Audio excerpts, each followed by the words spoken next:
Ka thënë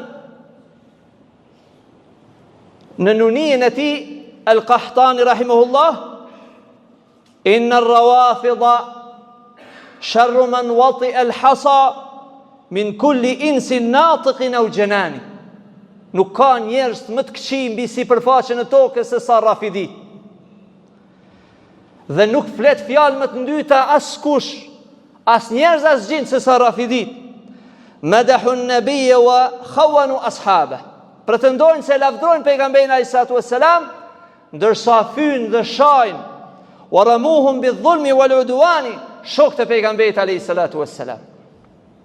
Ata që kanë tubuar Kur'anin, ata që kanë marrë pjesë luftën e Bedrit, Ebu Bekr radiallahu anhu, i cili ka shoqëruar pejgamberin alayhis salatu wassalam kur mushrikët me çdo kush donin ta vrisnin, e kishte shoqëruar në çdo rrethant Ebu Bekr radiallahu anhu.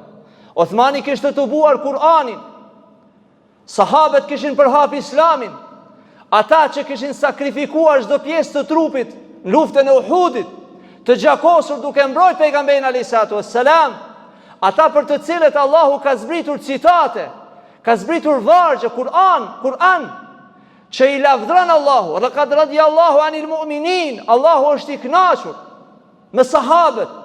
Pejgamberi alayhis salatu wassalam ja u ka çarçuar njerëzve se sikur një kodër me dhon me ari shpenzim rrugën e Allahut, nuk e ka peshën e një sahabiu të nderuar që jep një grosht rrugën e Allahut.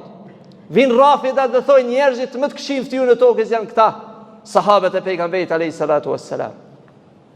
Këta janë rafidat, këta janë armiqtë e Islamit.